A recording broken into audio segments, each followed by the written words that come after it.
Welcome to Shovelware Diggers.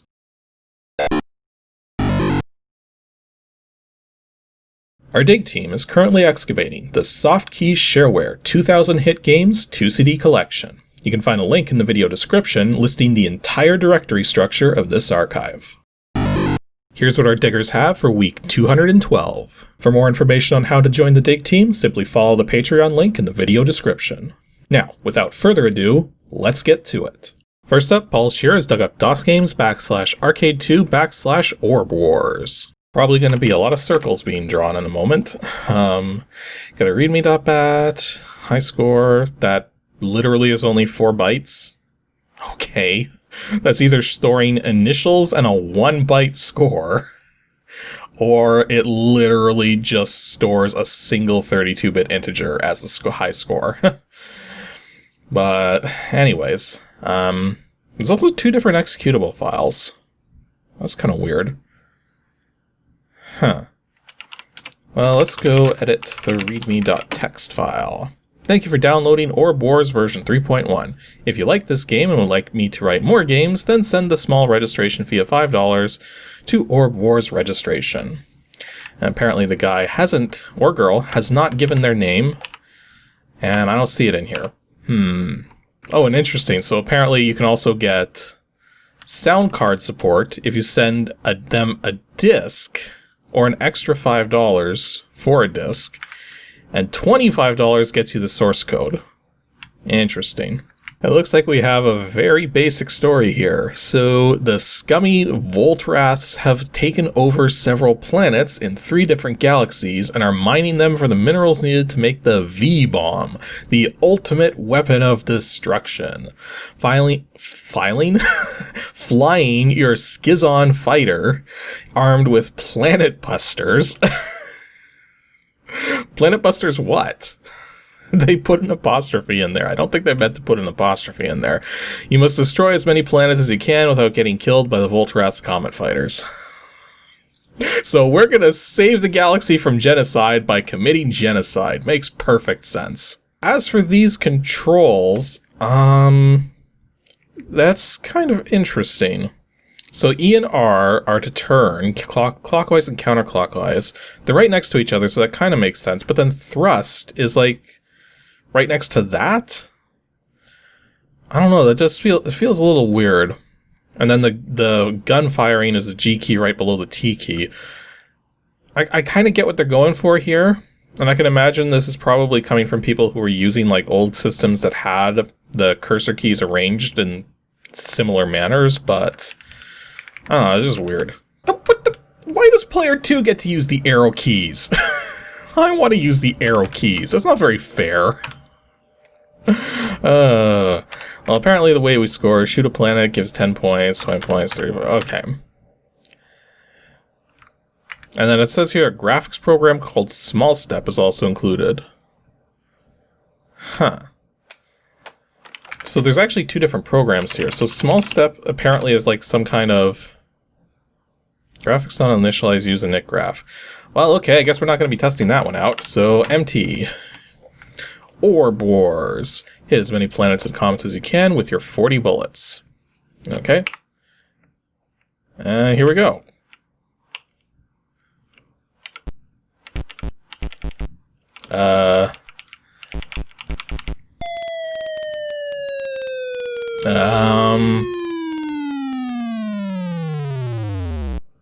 You hit a planet.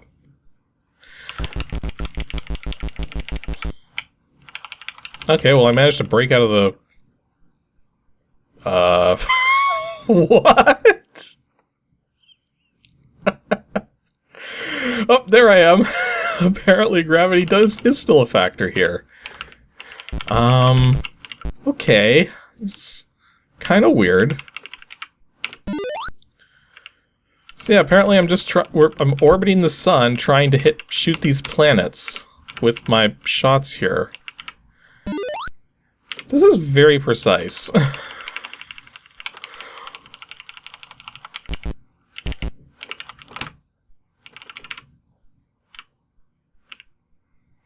Oh, apparently touching the sun doesn't kill you. I have no idea where I am. Can I shoot my gun? Well, I can shoot my gun, but I have no idea where the shot went. So, is the sun's gravity going to pull me back anytime soon? Oh, there I am. Whoa, what the? I just got slingshot off the left side of the screen at like warp 10. Okay, then. Well, I think I glitched the physics out. And meanwhile, I'm not entirely certain, but I don't think that planet is following a perfectly circular... Whoa, what the... What just happened? Everything suddenly changed, and now there's like that other thing circling the... What? Oh, I think that's supposed to be the comets. Yeah, you hit a comet, so it's like we're in like the next round, and now we have to deal with comets. This game is weird.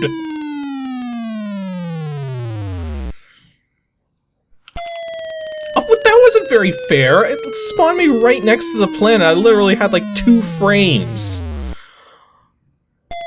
And now I spawn right next to the comet. Okay, so...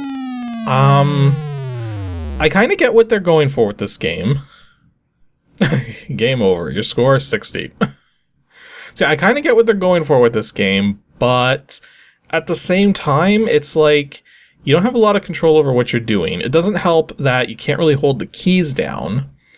The game is going very fast. That planet's orbiting the sun way more times than Earth ever would in a single moment. And yeah, that's actually really hard to play. So yeah, this was Orb Wars. It's,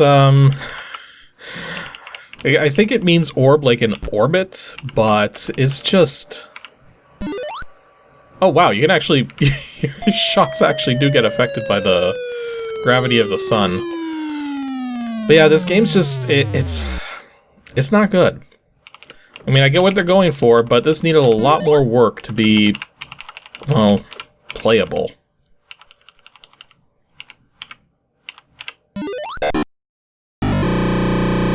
Yeah, unfortunately, Paul Shear's first dig failed. It was DOSGAMES /arcade /Bandor 1, and this one failed in a pretty kind of annoying way. What sound option do you wish? Sound Blaster music and digitized sound, because we don't get enough of that on this show. And then just type Bandor to begin. Okay. Well, I typed Bandor, and we got a black screen. It's locking the mouse, so apparently it's scanning mouse or something. Oh, this isn't good. Oh, yeah, that's definitely not good. I can type stuff in. And it even detects the enter key and stuff. Is it gonna, like, do new lines? Yeah, something... Oh, this is even a proper DOS prompt. I have no idea what is going on right now. But it's clearly not the game running properly. So yeah, it turns out I can't figure out what's wrong with this thing.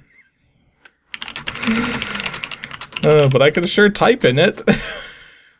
I've looked up some screenshots online, and yeah, this is definitely supposed to be like showing some shareware details and a title screen, and I'm not getting any of that. So I guess it's gonna have to be a failed dig for now, at least until we can figure out what's wrong with this thing. Next up, Dookie has dug up WINGAMES /GG /Paperman. It's almost like the paper boy has graduated into becoming a paper man. Or maybe it stands for paper manager. I don't know. Order form, Paperman. Got a quick start.txt. Okay then. In a DLL file, it's... Huh. Well, I guess we'll open the quick start. Paperman 1.4, the ultimate image compression and wallpaper utility. Okay, so yeah, this is not, this is not a game. This is apparently stands for Wallpaper Manager. Okay.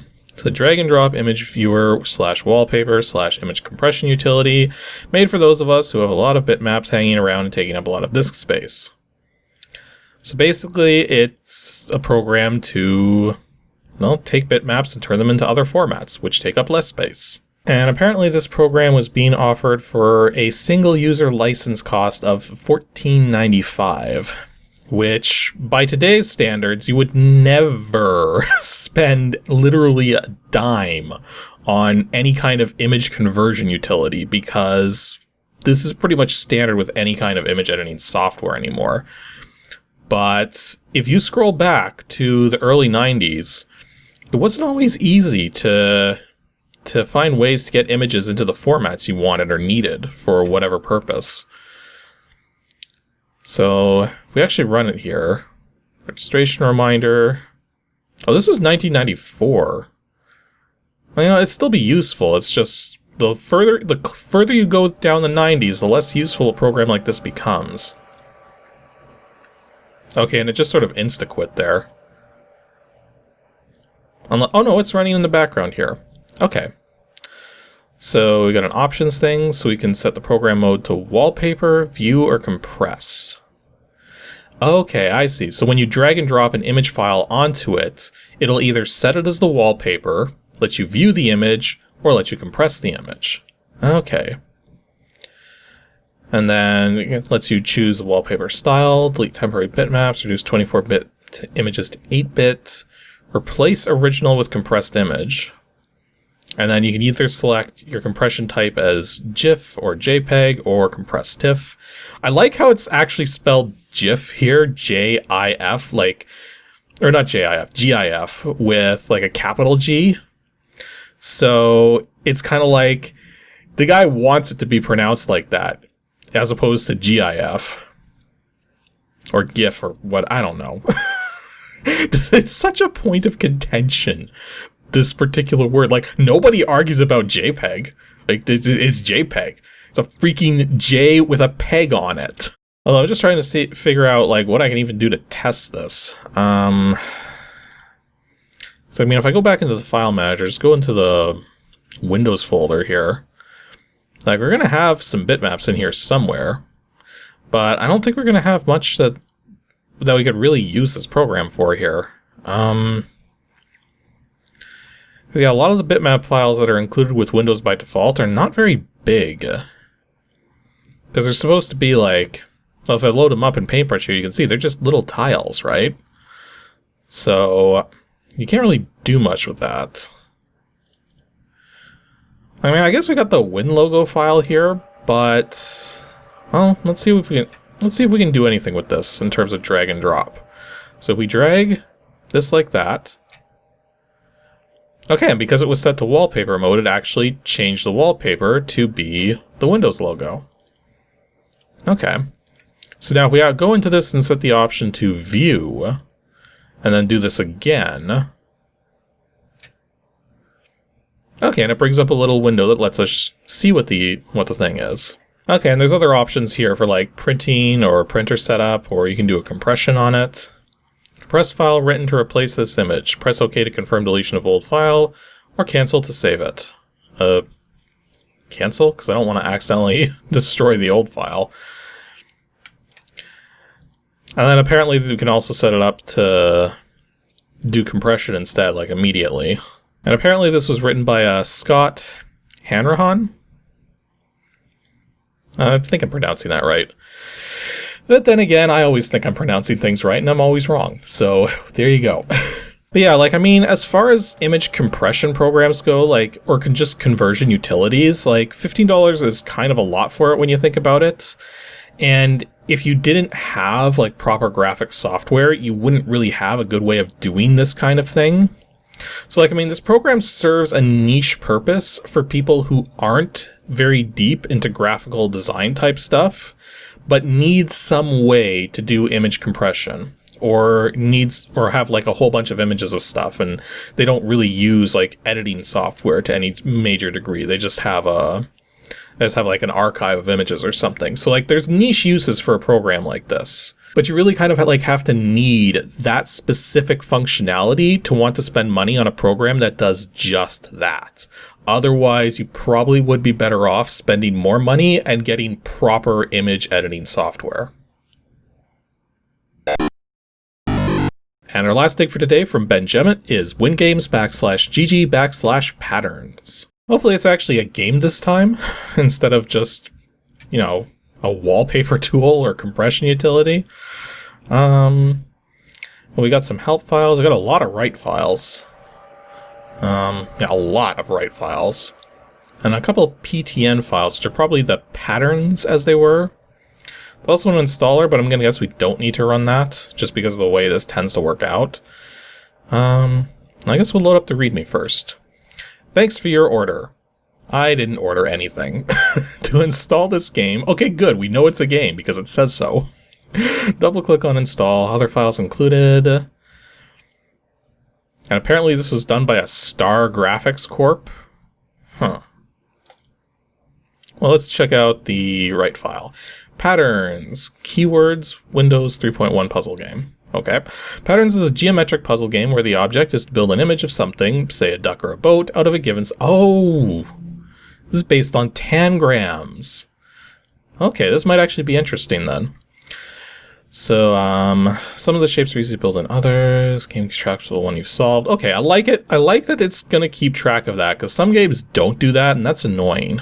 And yeah, I'm seeing a Star Graphics Corp here, but I'm not seeing a name of an author or anything, so I don't know. There's also the help file here. This is just gonna... Oh, interesting. You can actually adjust the degree of rotation to 15 or 45. This might be a little tricky. And looking at the write file here, it seems that this particular game costs $16, but that there was also a... where is it? $3 shipping charge on top of that. And $7 extra if you happen to not be in the US. So that's a thing. Okay, let's see if this is any good. Okay, we got a Star Graphics logo, the Game Crafters, and a bunch of, you know, little sparkly sparkles. Okay, so we started off with a game window that can maximize. I'm going to guess that that just gives us more space to work with. But I think we're okay like this. So I guess this is our starting pattern. So we can change our stuff there. Okay, and we actually have like a whole list of patterns we can... Whoa. This is, okay, it does maximize properly. This is not a small list. This is actually quite a lot of patterns that we could be putting together here. Although some of them do seem a little samey. Like, I mean, we've got what looks to be a cat there, which I just clicked and it seems to want to be this one. I'm guessing maybe I'm not allowed to select that one because... Oh, you know what it is? Right. Kind of got interrupted there, but yeah, so the only patterns we are allowed to choose from in this shareware version are these first two. And then the rest here are showing us just what's available if we register. So that kind of makes sense, that it would limit it to just a couple of these. But yeah, let's see if we can make one of these. Now, interestingly enough, there doesn't seem to be a way... It doesn't seem to lock pieces in place. So we're just trying to make the pattern as close as we can, I guess. I mean, this one doesn't seem too tricky. So, should have it in a moment here. I'm just wondering if this program's actually going to detect this properly. Well, like, I mean, I did finish it, but how do I know... Huh. I mean, I almost expected it to, like, lock everything in place once I had it figured out. Because, yeah, this is definitely the way to do it, but... Yeah, the help file almost makes it... The help file documentation almost made it seem like it wouldn't auto-detect it, but then supposedly there's a way to know, like, which ones you've completed. Like, I mean, I'm about to complete this one here, but yeah, the game there's no real feedback as to when you complete a puzzle or not. So I'm not sure I like that. I think it would have been better if it would actually like give you like the proper outline to put all the pieces in and then detect like when everything's been arranged properly. But here it's just sort of like challenging you to do it. Yeah, if I click on solution, it just says no solution yet. Yeah, I just can't figure out like how this is supposed to... Oh, wait a minute. Okay, there is some level of locking going on. Okay, so I think if I can get these pieces to actually like lock in properly, then we might have a... Yeah, so they do lock in to some extent.